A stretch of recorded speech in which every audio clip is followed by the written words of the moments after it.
happening this week in Fulton. Fulton leaders stick with their safety first priority and keep as many non-essential employees teleworking. We'll tell you how that impacts you, how commissioners are meeting now, and where you can still go to get tested for COVID-19. Also, it's election runoff week in Fulton County. We have an update on what voters decide. And the largest county government in the state takes its brand to the bridge. Those stories and much more starting right now on Fulton Today.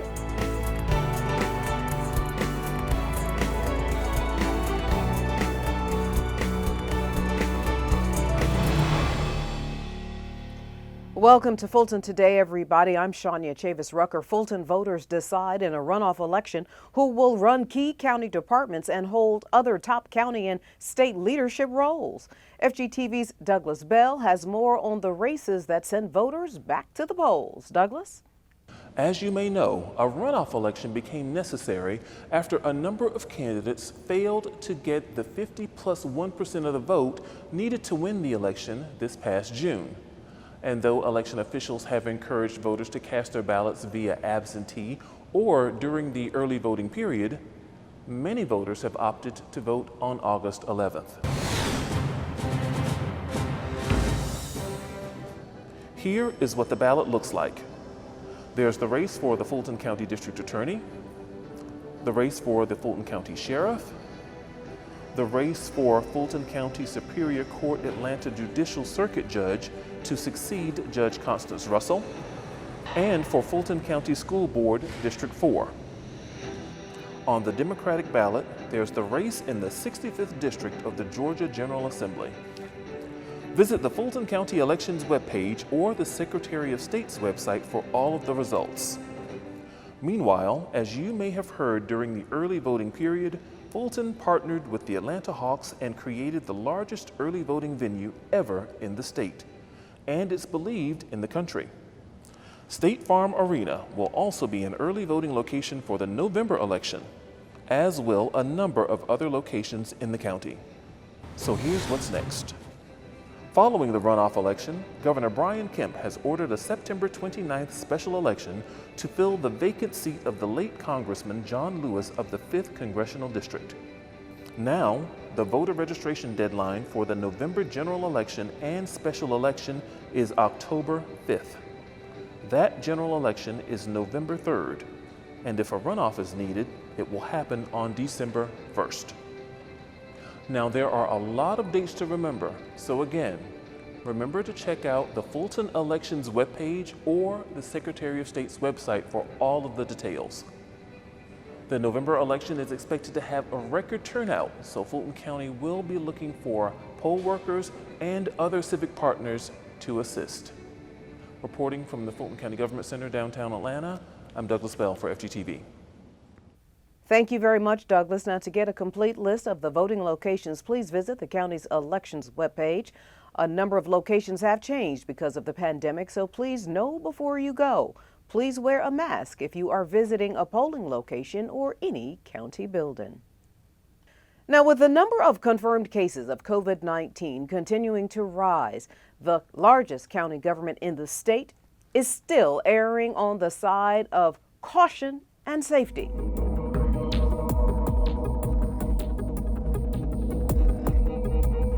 Dick Anderson is the Fulton County Manager. Sir, good to see you again. Hi, Shania. Glad to be with you again today. Well, sir, it is unbelievable that we are still in what health professionals are calling the first wave of this pandemic, albeit a new phase of widespread cases. How are things going in Fulton County? Well, it is. In fact, it can be discouraging at times, quite frankly. July was our worst month on record. In fact, 62% of the cases that we have recorded in terms of new COVID infections were recorded in July since the onset of this event. On a daily basis, that means going from about 75 or so new cases a day to well over 300. And what that then results in is real pressure on our hospital systems as well. So it's not just new cases, it is actually folks that are having to be hospitalized. And that went from having about 280 folks or so in a COVID-related bed to over 600. Now that created some real pressure in our hospital systems in Fulton County. The good news is with opening new beds at Piedmont, as well as the state opening additional beds at the Georgia World Congress Center, we think that that capacity has been rebuilt and will suffice for the foreseeable future. But it does really say that we've got to remain focused and we've got to stay vigilant. It's everything that we all know to do. It is watching our distance. It is washing our hands. And all of those things work together in a way that help us stem this virus. Testing, though, has been critical. And testing is something that we continue to emphasize. In fact, we're doing about 25% of the testing in all of the state of Georgia now. So whether it's through our fixed sites that exist in the north, the middle, and the south of our county, 6 mobile sites that go all around the county, and really we invite our cities as well as interested parties to tell us if there's a place where they think a good set of folks would come for testing. That's been very successful for us. And the partnership that we have with CORE, which is really phenomenal in terms of both the staffing that they provide and the outreach to minority communities. So that's key in terms of stemming the virus and understanding the spread of the virus.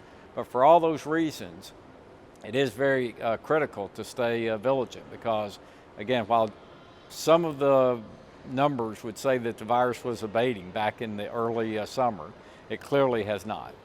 And we mentioned the last time that you were on that the county had gone back to its phase 1 approach, and since then you have had to modify again? Well, what we're doing in phase 1 is really moving back to predominantly a teleworking posture for all of our administrative services. And I think that's worked well. And I believe the public understands why we're doing it, and certainly our employees appreciate not being exposed unnecessarily. And in keeping with a safety first approach, I think it was the right thing to do. Also, what we're doing is looking at those functions where the public does have to come in, whether that's probate court and things like weapons carry license, or if it's the tax commissioner office for tag renewals and the like, or in the court clerk's office for something like a real estate transaction. Everywhere that we can, we are moving to online. Of course, I've mentioned kiosks before in the tax office, and that's been one of the really exceptional bright spots out of this pandemic is the adoption of that. Also, the courts have gone fully virtual in almost every respect. So whether it's first appearance hearings or the like, they continue on that path, and we're supporting them from a technology perspective. We're also looking at other creative approaches. Could appointments work better for us in the probate court arena, for example?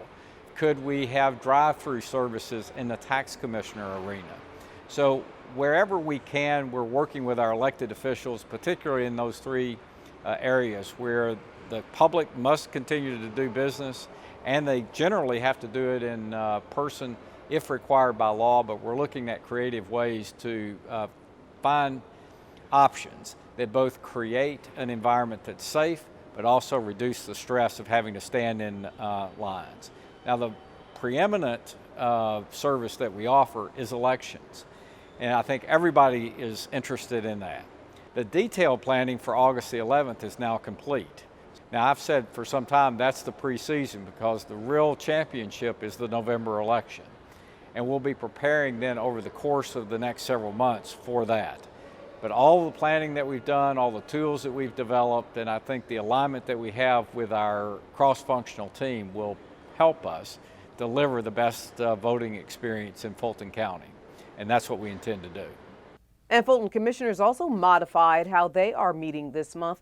And any action of note, especially as it relates to the pandemic? Yes, they have gone back into a virtual format, and I think that's served us well.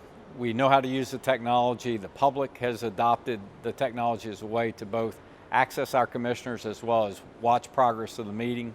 And I believe our commissioners have gotten comfortable with a virtual meeting format. Now, nothing will ever replace being in person. And by the way, we are continuing with renovations of Assembly Hall as we speak. And it's going to be a terrific new opening when we have our commissioners back in that setting. But for the time being, they, like our employees, are practicing wherever possible a teleworking posture, and that has served us well. One of the things I want to compliment our commissioners on is the really thorough and serious approach that they have taken to the pandemic. we have reviewed in each meeting over the course of probably 3 to 4 hours all of the numbers and the trends that exist, the actions that we are taking as a county, any alternatives that we have that should be considered, and they do it again in a very thoughtful and, quite frankly, time-consuming manner, because it is very significant, the issues that they're dealing with. One thing that I saw is really the direction to keep on keeping on. There's not necessarily new ideas under the sun, but we do know that focusing on testing, the provision of personal protective equipment, and community support are the keys to abating this virus and helping our citizens. An action that the Commission took was to begin distribution of personal protective equipment to all of our 14 cities, and that's very significant. I don't think any one city could have acquired the personal protective equipment inventory that we have. So going forward, over the course of the quarters as we go into 2020 and then even into 2021, we'll be providing each one of our cities the necessary protective equipment for their first responders, their employees, and even their citizens. And I think, again, that's an added value that Fulton County has brought to the fight for COVID-19, and one that our commissioners took action on. So let's get your final thoughts, sir. Where do we go from here? Well, my final thoughts are this is a tough slog. And I think we've got to recognize that it's not going to be resolved in a day, it's not going to be resolved in a month. But I would also say that I think our plans are good and solid. We've been executing them well. If we look at what others are doing in our own peer county basis, we're doing exponentially more. But that doesn't mean that there's time to rest on any laurels. We really have to remain focused, and we've got to continue to push through this. And in the end, there is a lot of individual responsibility that goes along with this, in addition to what the government can do. So I think working together, we will come out of this on the other side, and we continue to remain focused and continue to be optimistic. Dick Anderson, Fulton County Manager, thank you so much for giving us your time. Again, thank you, Shania, for having me. Thank you for giving us this forum, and thank you for asking the questions that you do, which allow us to communicate as well as we can. Thank you again. Thanks again. Now, there are a number of services offered virtually, and there are also some in-person services at some county facilities. Please visit the county's special coronavirus webpage. And still ahead, a look at where you can go to get a test and the phone number and website you should have before and after you go. Stay with us.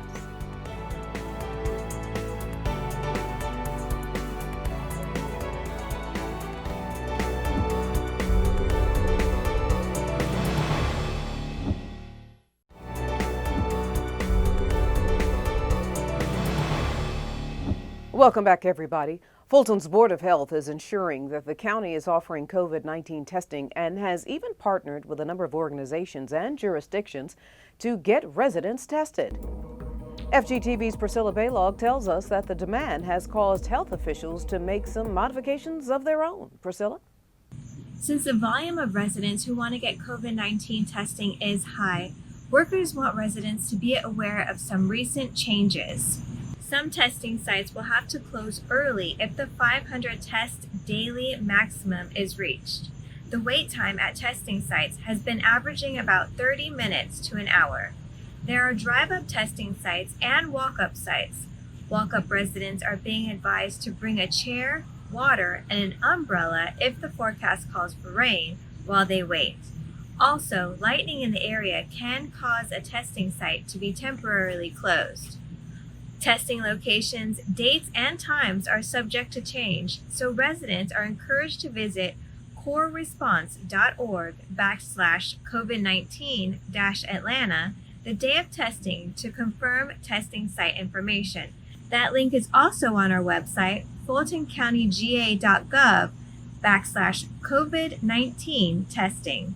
To schedule your COVID-19 test online, go to covid19.dph.ga.gov or call 404-613-8150.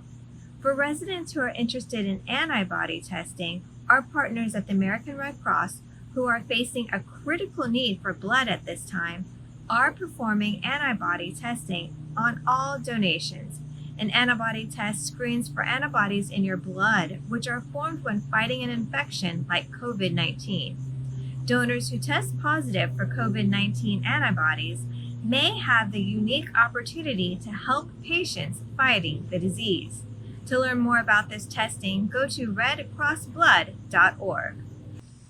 Health officials also continue to stress the importance of helping to prevent the spread of COVID-19 by wearing a mask and staying at least 6 feet away, that is about 2 arms length, from people who are not living in your household, and washing your hands often or using hand sanitizer with at least 60% alcohol in it. Reporting for FGTV, I'm Priscilla Baylog. Thank you very much, Priscilla. Meanwhile, Fulton's behavioral health and developmental disabilities professionals have found a way to keep their clients and teens engaged during this pandemic. The department has hosted a number of virtual forums open to the public on how to deal during COVID-19. Another one is scheduled for the end of the month. So on August 26th, we'll have a community conversation that will engage our teens and our tweens. And so we just wanted to present an orange table, give them an opportunity to sit around this orange table and share their feelings. I mean, through the midst of COVID, the returning back to school, social distancing / physical distancing from their friends and family. And so we just want to hear from our teens and our tweens. And as for how the department is meeting the needs of its regular clients during this pandemic, the Department of Behavioral Health and Developmental Disabilities, we continue to focus on ensuring that our clients have access to care. So for our behavioral health clients, we still offer our services virtually, so you can either engage in individual and group therapy on a Zoom platform, through FaceTime, Google Duo, but we want to make sure that we continue to have that connection. We also have 2 adult behavioral health clinics, the one at the South Fulton Service Center, as well as the Center for Health and Rehabilitation. They are open 2 days a week to ensure that our clients have access to medication, especially those clients that receive injectable meds. just visit the county's website to get full details on the behavioral health modified services and for information on the virtual forum series. Up next, there are a number of new public safety and law enforcement officers now on the job in Fulton and in its cities. We'll introduce you to a few when we come back.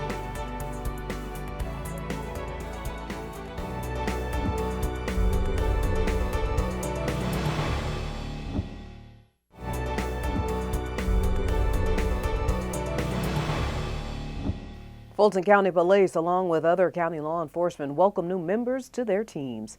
FGTV was there to capture the graduation day at the Fulton County Training Center. The new public safety officers took their oaths for multiple agencies. It feels awesome. I feel great, and I'm so excited to finally make it to this point. So I wanted to take it to that next level, you know, because I always wanted to protect, I always wanted to serve, and I always wanted to do my diligence to the community as well. And so joining the sheriff's office was, to me, was that next big step, to serve my purpose. I decided to become an officer because I want to be a positive change in my community and be a positive influence for my son. And I believe with my leadership skills, I can change my community. Given the current climate of social unrest, top leaders say this class should be applauded for sticking with their initial desire to serve the public. This was a real challenge. March, they had to stop the class because of the pandemic, and they were off for 2 months having to live through it and then come back here under different circumstances with social distancing and wearing a mask every day, your temperature checked every morning. That's a real challenge. The Fulton County Training Center is operated by the county and is located in the city of South Fulton at the Wolf Creek Complex. Congratulations to them all. If you have not been downtown to the Fulton County Government Center or the courthouse recently, well, let's just say the next time you come, you will definitely know that you are here. FGTV's Regina Waller explains how Fulton has taken its brand to the bridge. The first time I saw the sign, I immediately thought of, wow. Wow is the perfect word to describe the new look of the Fulton County Courthouse and Justice Center Tower Bridge. For years, it was a plain structure until a few weeks ago. It was a sense of pride, knowing that what all the work and all the meeting out of hours had come to fruition, and seeing that sign made me feel like we have really accomplished something. What we wanted to do was work on a way to identify, number one, where we were, and then identify the separate components to make it easier to find where the constituent had to go to do their business. The 33 by 10 foot sign sits on the bridge high above Pryor Street. It consists of the Fulton County name, logo, and directional markings. The bridge, which connects the Fulton County Courthouse and Government Center, was erected in under 3 weeks. The reason to do the bridge sign, in my opinion, was our branding, to know where we are in downtown. I've had friends, people ask me, what building do you work in and where do you work downtown? And this sign tells us that we are Fulton County and we're here to serve. This is the first time any type of permanent signage has been displayed on either side of the bridge. In fact, the work being done here is all part of a bigger project. To increase signage, improve signage in the courts complex, and then eventually in the government complex, along with our Juvenile Justice Center, our 3 major buildings that are large and complex. Both the digital and wayfinding signage will help citizens move around in our buildings and get the services they need. Reporting for FGTV, I'm Regina Waller. It just looks amazing. Thank you so much, Regina. Now, before we go, our reminder that FGTV wants to connect with you online. Be sure to follow us on Facebook, Twitter, and Instagram. You can also check us out on our YouTube channel, so please do us a favor and subscribe. Well, that does it for this edition of Fulton Today. Thank you so much for watching. Join us each week for news around and about Fulton County.